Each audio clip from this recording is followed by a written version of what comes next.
Correction को market index या किसी कंपनी के स्टॉक प्राइस के वैल्यू में निरंतर गिरावट के रूप में डिफाइन किया गया है, जबकि यूनिवर्सल रूप से कोई एक्सेप्टेड नंबर नहीं है।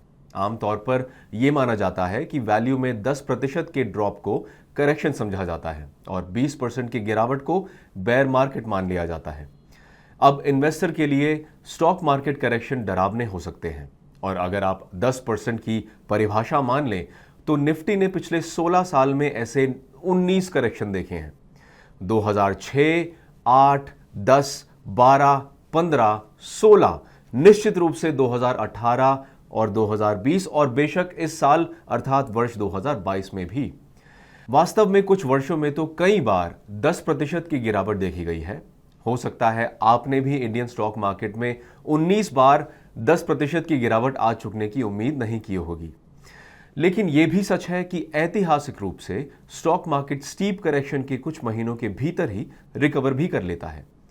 उस कॉन्टेक्स्ट में हमारे रिसर्च शो करते हैं कि एवरेज निफ्टी करेक्शन लगभग 14% का है, और यह करेक्शन अप स्विंग स्टार्ट होने से पहले केवल 2 महीने टिकता है। अब आमतौर पर यह रिकवरी बहुत स्विफ्ट होती है, खासकर अगर करेक्शन किसी पॉलिटिकल या एक्सटर्नल फैक्टर्स के कारण होता है, और ज्यादा महत्वपूर्ण बात यह है कि अगर ये बेयर मार्केट नहीं है तो।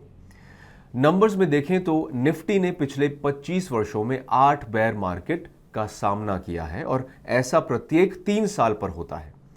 बॉटम टच के लिए मार्केट द्वारा लिया गया एवरेज टाइम 8 महीनों का है, और सबसे लंबा टाइम 20 महीनों तक का हो सकता है।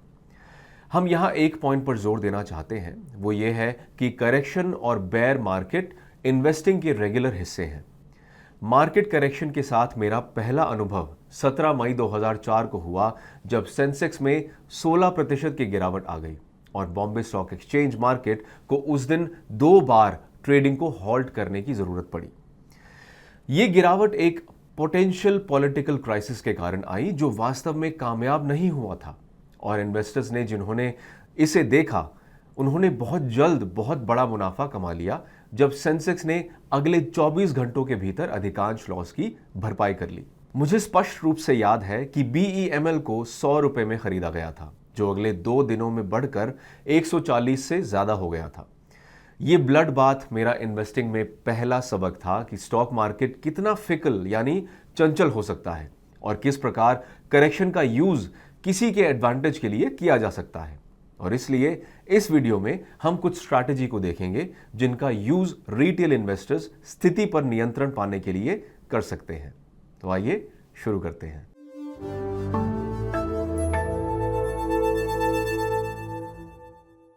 किसी करेक्शन या बेयर मार्केट की स्थिति में अधिकांश इन्वेस्टर्स नर्वस हो जाते हैं और डर जाते हैं जब उन्हें पोर्टफोलियो लॉस का सामना करना पड़ता है।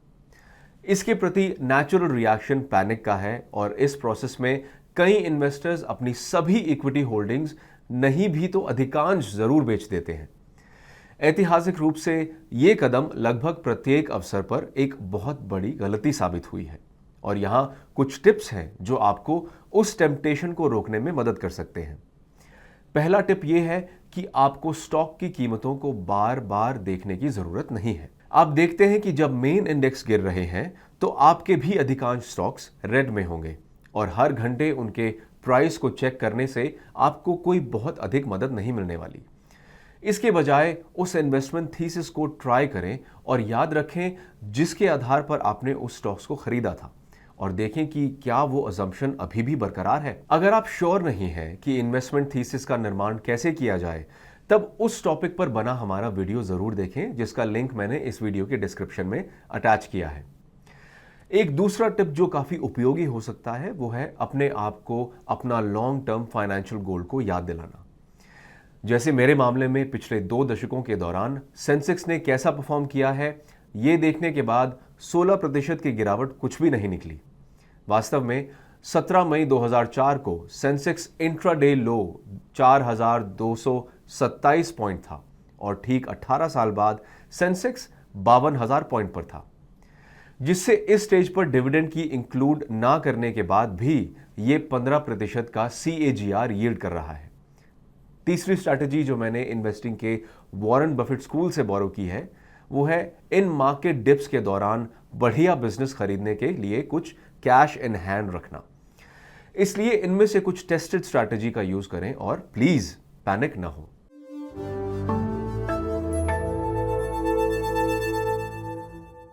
इसके एनफ एम्पिरिकल एविडेंस है कि स्ट्रॉन्ग बिजनेसेस इन्वेस्टर्स के लिए मीडियोकर बिजनेसेस की तुलना में बहुत अधिक वेल्थ जनरेट करते हैं।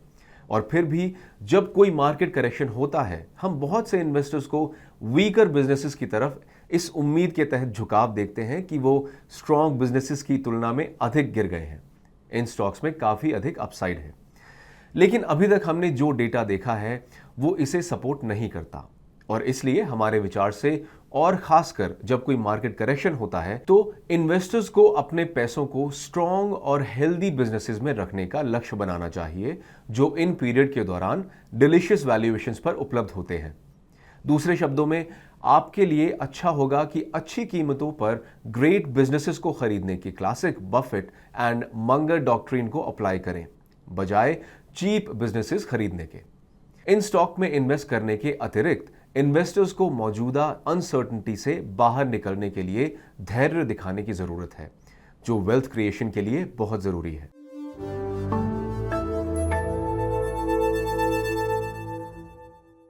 कई इन्वेस्टर बुल साइकिल के दौरान लो क्वालिटी के स्टॉक में इन्वेस्ट करते हैं और अक्सर मार्केट करेक्शन होने के बाद इनमें फंस जाते हैं। अब जब डिप आता है तो ऐसे इनएफिशिएंट शेयर्स को होल्ड करने के बजाय आपको लॉस वाले इन शेयरों से छुटकारा पाने का पता लगाना चाहिए और रिजल्टिंग कैपिटल को हाई क्वालिटी बिजनेसेस में इन्वेस्ट करना चाहिए जो अपेक्षाकृत सस्ते वैल्यूएशंस पर अब उपलब्ध होते हैं। हम समझते हैं लॉस पर सेल करना एक कठिन काम है, लेकिन यह जानकर आपको थोड़ी खुशी मिल सकती है कि आप इस लॉस को सेट ऑफ कर सकते हैं उस गेन के अगेंस्ट जो आपने दूसरी सिक्योरिटीज में हासिल किया है। इसके जरिए आप काफी टैक्स बचा सकते हैं। इसे ऑफिशियली टैक्स लॉस हार्वेस्टिंग कहा जाता है, और अगर यह टर्म आपके लिए नया है तो मैं आपको सुझाव दूंगा कि आप इस विषय पर हमारा वीडियो देखें, जिसका लिंक इस वीडियो के डिस्क्रिप्शन में उपलब्ध है।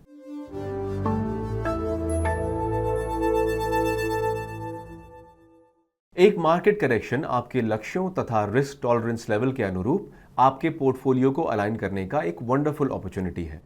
आप देखें कि एक बुल रन के दौरान क्या होता है कि आपका पोर्टफोलियो इक्विटी की दिशा में झुकने लगता है और बहुत जल्द आपका एलोकेशन आपके पसंदीदा 60-40 इक्विटी डेट रेशियो से अधिक इक्विटी हैवी एलोकेशन 75-25 की ओर मूव करना शुरू हो जाता है, जिसका अर्थ है आपके पोर्टफोलियो में और अधिक रिस्क है। यहां जिस दूसरी बात पर विचार करना है वो ये है कि हम में से अधिकांश मल्टीपल एसेट क्लास में इन्वेस्ट करते हैं, इसलिए हमारे पास domestic equities, PPF, EPF, debt funds आदि जैसे डेट इंस्ट्रूमेंट्स हैं। हमारे पास गोल्ड हो सकता है, हमारे पास पोर्टफोलियो में इंटरनेशनल इक्विटी तथा रियल एस्टेट भी हो, और ये एलोकेशन अनियंत्रित हो जा सकता है जब मार्केट में अचानक तेजी आ जाए या गिरावट आ जाए, जैसा कि अब हो रहा है। इस प्रकार इसे हाईली रेकमेंड किया जाता है कि आप जरूर अपने एसेट एलोकेशन को रिव्यू करें तथा अपने पोर्टफोलियो को रीबैलेंस करें, क्योंकि ये न केवल पोर्टफोलियो के रिस्क को कम करता है बल्कि ये भी सुनिश्चित करता है कि आप ज्यादा इमोशनल फैसले न लें। अब हम अपने अनुभव से ये कह सकते हैं कि एक मार्केट करेक्शन तब होता है जब पहली बार के इन्वेस्टर्स को वास्तव में ये समझ में आता है कि रिस्क टॉलरेंस क्या होता है। जो लोग वॉलेटिलिटी को पचा नहीं सकते वो अक्सर स्लोली इक्विटी में इन्वेस्ट करते हैं या इक्विटी में इन्वेस्ट करना पूरी तरह छोड़ देते हैं। लेकिन ऐसे लोग जो इस फेज से गुजरते हैं वो रिस्क, एसेट एलोकेशन, रीबैलेंसिंग तथा डाउनसाइड प्रोटेक्शन के महत्व को बेहतर तरीके से समझते हैं। वास्तव में अगर आपको समय मिलता है तो हम रेकमेंड करेंगे कि आप हमारे चैनल पर एसेट एलोकेशन तथा रीबैलेंसिंग पर वीडियो देखें, और अगर आप हमारी सहायता करना चाहते हैं तो ईटी मनी जीनियस ऑफर्स को सब्सक्राइब करने पर विचार करें। Time tested asset allocation algorithm का यूज करते हुए 6 यूनिक पोर्टफोलियो, डायनामिक रीबैलेंसिंग, बेहतर डाउनसाइड प्रोटेक्शन और अधिक लोकप्रिय रूप से जीनियस का लक्ष्य अपने बेंचमार्क की तुलना में अधिक रिटर्न प्राप्त करना है।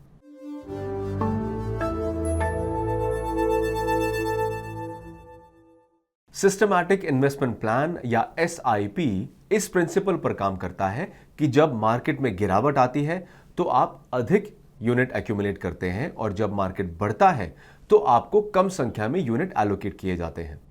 ये जिग-जैग अप्रोच सुनिश्चित करता है कि आपका एक्विजिशन प्राइस समय के साथ एवरेज हो जाता है, जिससे लॉन्ग रन में वेल्थ क्रिएट होता है क्योंकि स्टॉक मार्केट समय के साथ बढ़ते हैं।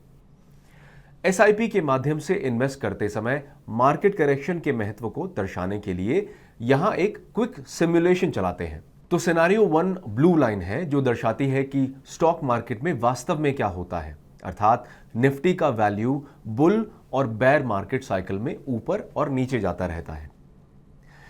और सिनेरियो 2, मान लीजिए एक यूटोपियन वर्ल्ड, एक पैरेलल यूनिवर्स है जहां एक परपेचुअल स्टॉप लॉस है और स्टॉक मार्केट कभी भी नीचे नहीं जाता। अब हमने यहां जो डेटा मैप किया है वो 16 वर्ष की पीरियड का है, 2006 की शुरुआत से लेकर 2021 के अंत तक। अगर हम एक्चुअल निफ्टी 50 TRI पर 10,000 रुपए मंथली SIP के साथ चलते हैं तो हमने इन 16 वर्षों में 14.3% के CAGR पर 59 लाख से अधिक का एक्यूमुलेशन मिलता है। दूसरी तरफ अगर हमने हमारे नो डाउनसाइड इमेजिनरी इंडेक्स पर भरोसा किया होता तो हमने 12.9% के CAGR पर 52 लाख के लोअर कॉर्पस को एक्यूमुलेट किया होता। इसलिए इसके बारे में सोचें। ये करेक्शन तथा बेयर मार्केट मोमेंट्स हैं जिन्होंने इन्वेस्टर्स को एक म्यूचुअल फंड में अधिक यूनिट कलेक्शन करने में सहायता की है, जो लंबे समय में एक हायर वेल्थ में ट्रांसलेट हो जाता है।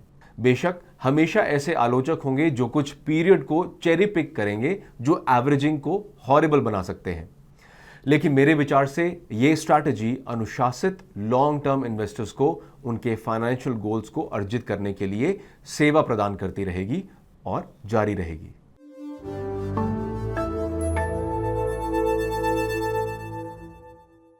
हमने पहले कहा था कि बेयर मार्केट की स्थिति में मार्केट को बॉटम पर आने में औसतन 8 महीने लगते हैं, लेकिन जो बात हमारे लिए अधिक दिलचस्पी वाली हो सकती है वो ये है कि स्टॉक मार्केट को एक नए ऑल टाइम हाई पर आने में कितने दिन लगेंगे। इसके लिए हम गुरजोत सिंह अरोड़ा द्वारा उनके एक्सीलेंट ट्विटर थ्रेड में कंपाइल्ड डेटा को रेफर करते हैं, जो प्रदर्शित करता है कि स्टॉक मार्केट्स को एक नई ऊंचाई तक पहुंचने में लगभग 16 महीने लगते हैं। पर ऐसे उदाहरणों से समझा जा सकता है कि एवरेज बहुत मायने नहीं रखते, क्योंकि 1997 में इसे टॉप पर पहुंचने में सबसे जल्द केवल 78 दिन लगे, जबकि 2008 के ग्लोबल फाइनेंशियल क्राइसिस के घाव को भरने में 5 वर्ष से अधिक लग गए। लेकिन अगर आप मीडियन और प्रोबेबिलिटी में विश्वास रखते हैं तो मैं कहूँगा कि हम इकोनॉमी को खुद को ठीक करने के लिए 7 से 8 महीनों के बीच देख रहे हैं। हालांकि ये भी एक अनुमान भर ही है। फिर भी तथ्य यही है कि करेक्शन स्टॉक मार्केट के नॉर्मल हिस्से हैं और आप इस वीडियो में डिस्कस की गई कुछ स्ट्रैटेजीज का उपयोग करने के जरिए उनका अधिकतम लाभ उठा सकते हैं। इसके अतिरिक्त अगर हिस्ट्री पर विश्वास किया जाए तो स्टॉक मार्केट करेक्शन आमतौर पर शॉर्ट पीरियड के होते हैं। इसलिए हमेशा कोई भी फैसला लेने से पहले उस पर कंसिडर करें जो आपके वेल्थ जनरेशन इनिशिएटिव पर लॉन्ग टर्म इंपैक्ट डाल सकता है। और इसी के साथ हम इस वीडियो के अंत में आ गए हैं। हमें पूरी उम्मीद है कि आज आपने कुछ नया सीखा होगा, और अगर हाँ तो उस लाइक बटन पर जरूर टैप करें, हमारा चैनल जरूर सब्सक्राइब करें और इस वीडियो को अपने दोस्तों के साथ शेयर करें। समय निकालने के लिए धन्यवाद और मैं अगले हफ्ते आपसे मिलने के लिए उत्सुक हूं। Mutual fund investments are subject to market risks. Read all scheme related documents carefully.